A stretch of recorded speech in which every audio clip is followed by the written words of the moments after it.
Hi everyone. Today we'll take a look at odd and even functions. So I'm sure this is not the first time you're hearing of odd and even functions. And simple definition, they're not a very complicated concept. They're super simple. And the idea is that if you have a function f of x and you replace x with a negative x, and if the function remains the same, it doesn't change, it's called an even function. So if f of minus x is equal to f of x, it's an even function. However, if the function is completely just the opposite, or you can say there's a negative sign to it, then it's called an odd function, right? Let's just show a super quick example. Let's say you have f of x, which is x squared, right? So your f of minus x would consist of minus of x whole squared, which is essentially x squared itself. So f of minus x is equal to f of x, making it an even function, right? Super simple. Similarly, let's say we have f of x is equal to x cubed, right? So if we have f of x is equal to x cubed, then f of minus x will be minus of x whole cube, right? And then what are we left with?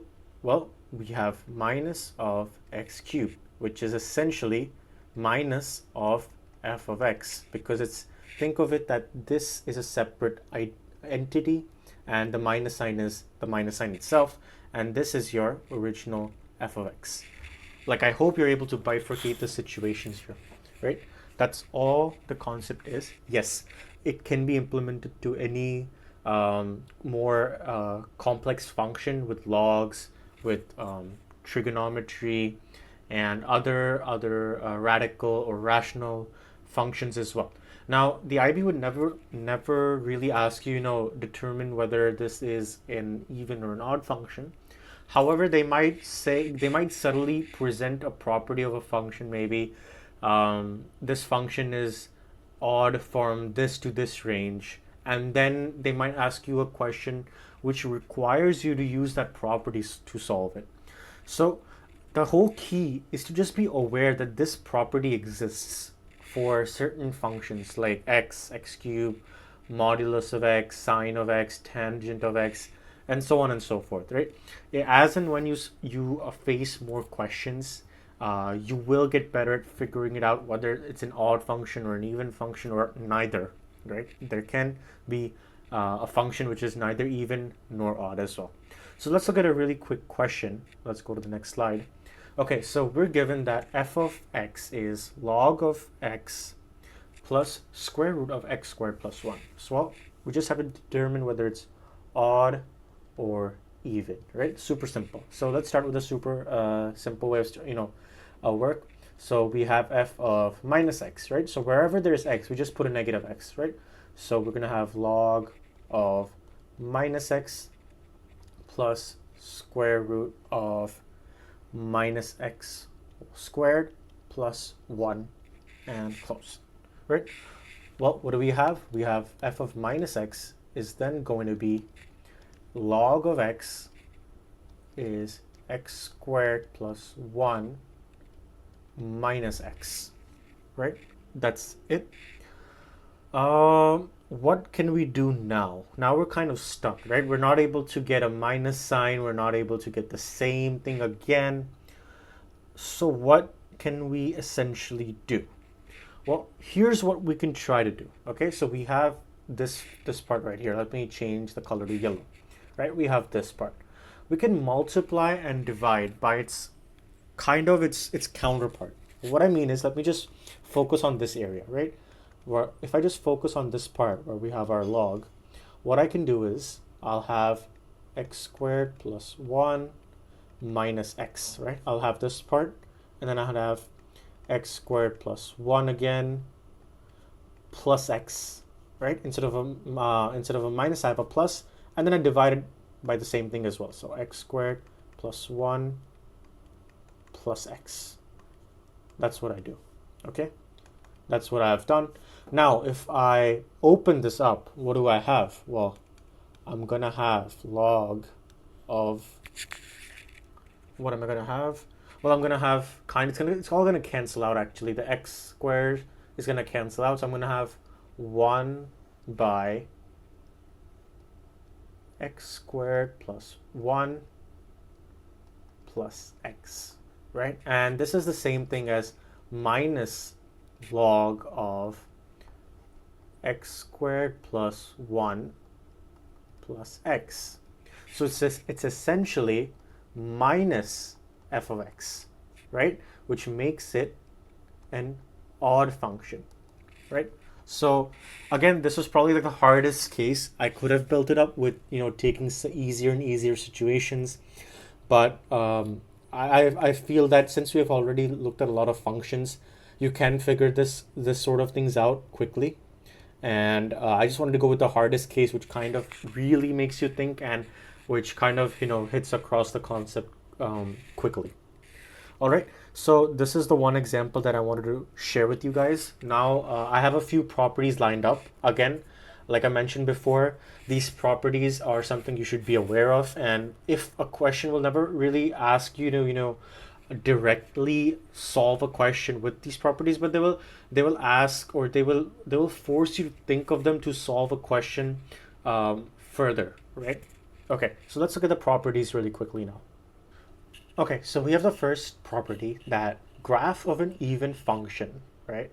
Even function is symmetric about the y-axis, and graph of an odd function is symmetric about the origin. Okay, so let me super quickly show this with an example. Let's say for an even function first, I have my axes. Forgive me for the axis not being straight. So I have my f of x, I have my x, and let's say my even function is x squared, right? So I'll take yellow, and I'd have a parabola, simple parabola like this.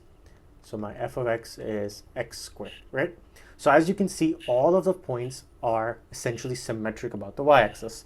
So let's say if I have a point here, right? Let's say if I have a point here, it goes down like this. So if this is, k units to the right side, this point is also going to be k units to the left side. So they're symmetric about the y-axis, right? So that you can kind of think of this as a mirror, and whatever is on the right side is being mirrored on the left side, or vice versa. Same thing applies. All right, now let's look at the second part, which is y-axis. The graph of odd functions are symmetric about the origin. So what does this mean? Let me draw the axes really quickly. So I have my y-axis and my x-axis, right? If I'm going to make it symmetric about the origin, let's say I have my function y is equal to x cubed, right? So I'm going to have kind of like this, right? So let's say I have a point here, right? Let's call it h comma k. So my point here is going to be minus h comma minus k, right? So this is f of x is equal to x cubed, right? It's essentially the same points in magnitude, but just the opposite signs, right? So you can think of this as 2 comma 8, and this is essentially minus 2 comma minus 8, right? Simple concept, nothing too crazy. That's about it, right? Okay, so let's go to the next property. Now the next property states that the only function, right? The only function which is defined on the entire number line is even and odd, and at the same time is f of x is equal to 0, right? So it's basically indicating your x-axis, right? If I want to show it on a number line, it would essentially, or not a number line, but a 2D graph, it would essentially be your straight line, right? This is even, odd, and at the same time is f of x is equal to 0. It's your x-axis. Again, super simple thing. There is not much of an understanding to it. You can just know it, right? I just know it as a fact.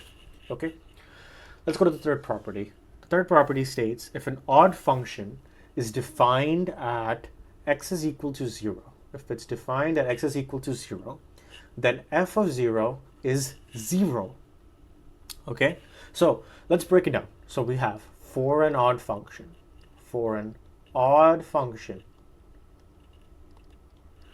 f of minus x is equal to minus f of x. All right, so essentially at x is equal to 0, f of 0 is equal to minus f of 0. Okay, so we already know what we can do actually now. What we'll do is we'll take this on the left hand side. So we're going to have 2 times f of 0 is equal to 0. So what does that mean? Well, now you can do the math. F of 0 is equal to 0, right? That's how it works. However, it wouldn't work for what do you say, a rational function like f of x is equal to 1 by x, because x is not defined at 0, right? If you remember the domains and ranges, that the restrictions that we create, it's not defined at x is equal to 0. So in this case, this is an exception, you can say, because it is an odd function, but it's not valid, right? Not valid. It's odd, but not valid. Okay, so yeah, that's a third property. Let's go to the next property. What are we given? Well, f of x plus f of minus x is always even, and f of x minus f of x minus f of negative x is always odd. Okay, so let's break it apart. Okay, so let's say we have a function g of x. All right, so our g of x is essentially f of x plus f of negative x. Okay, so our g of negative x would be f of negative x plus f of x, right? Makes sense. Wherever there's a negative, it becomes a positive. Wherever it's a positive, it becomes a negative. So they're essentially the same thing, right? They're essentially the same thing.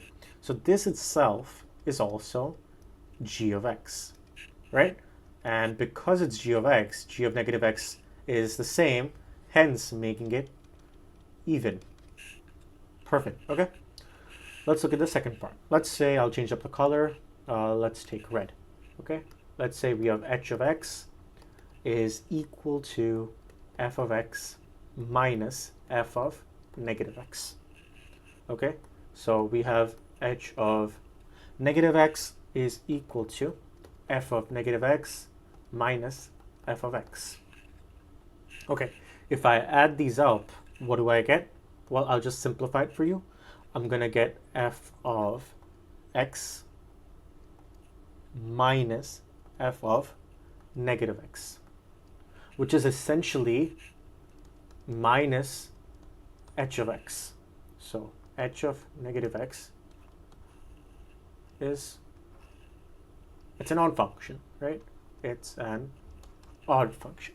So I hope this clears both areas of what property number 4 was conveying.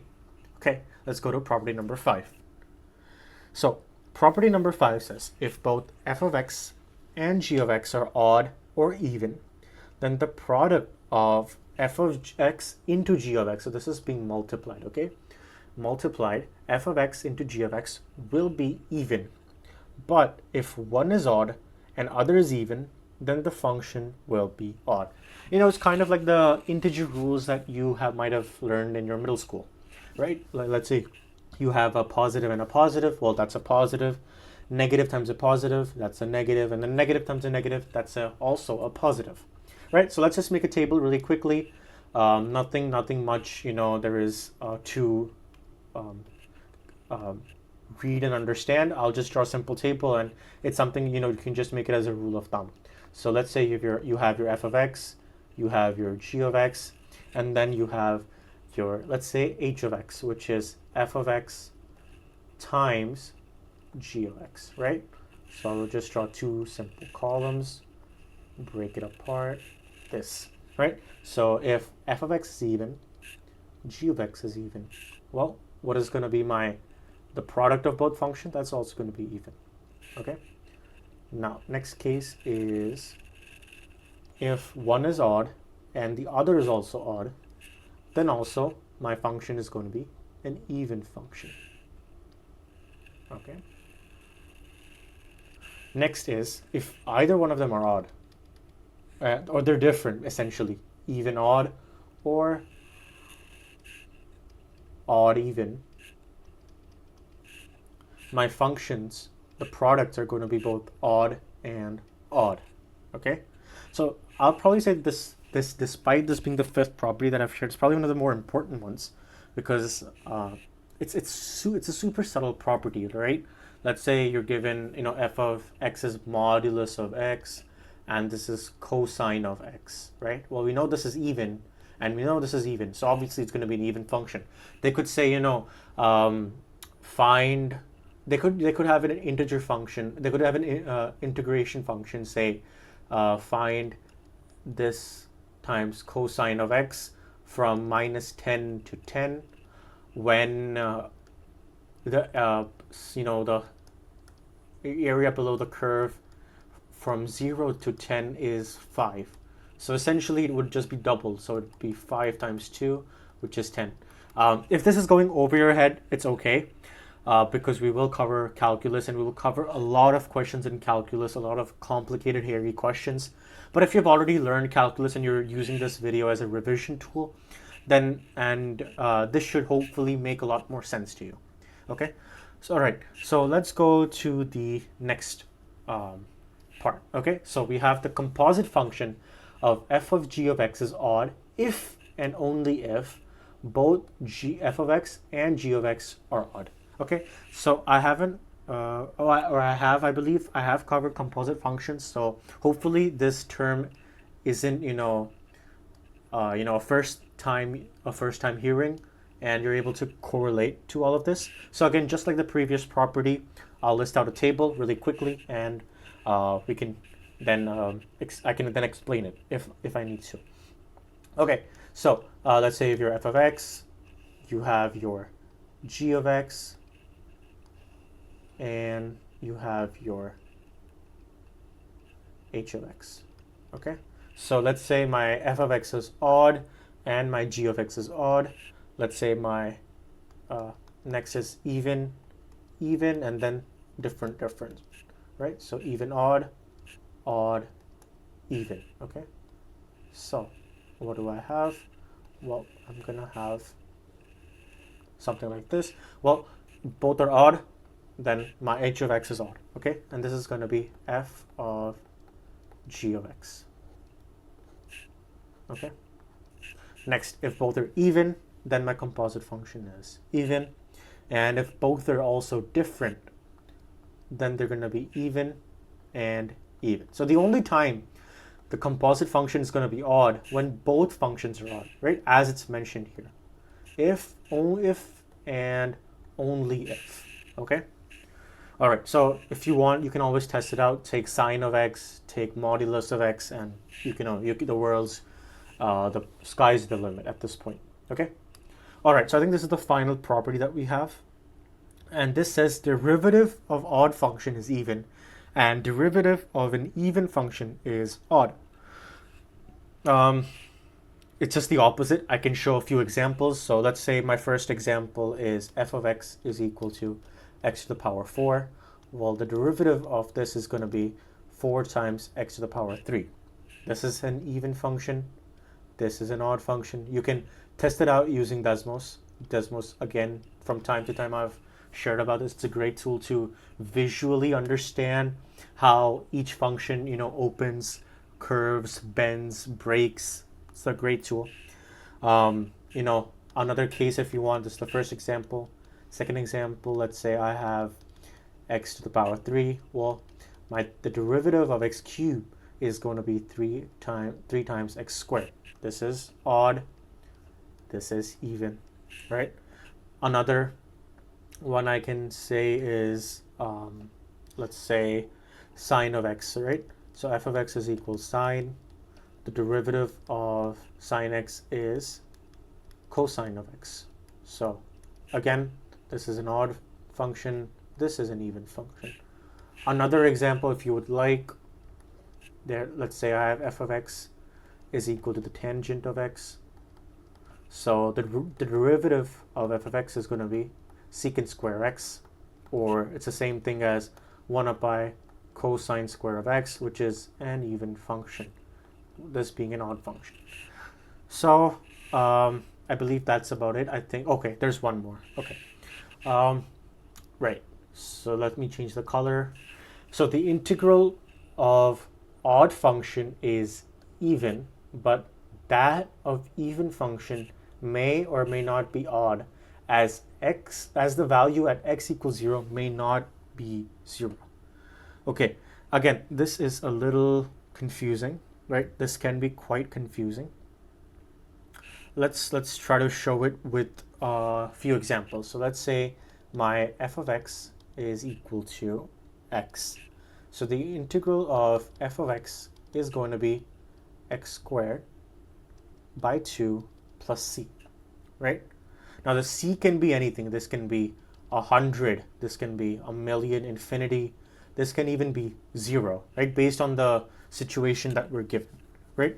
So since it's an odd function, the integral of an odd is even, okay?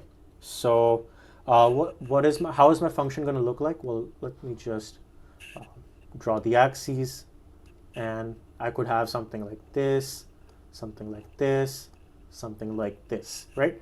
These are all even functions, right? These are all even functions. However, if I integrate an even function, right? So let's say if I integrate x squared, right? What do I have? Well, I'm going to have x cubed by 3 plus c. Again, this c can be anything. So if I draw the axes, if I draw the function, and I'm going to take red, okay? So my x cubed can be like this, it can be like this, it can be any which way, right?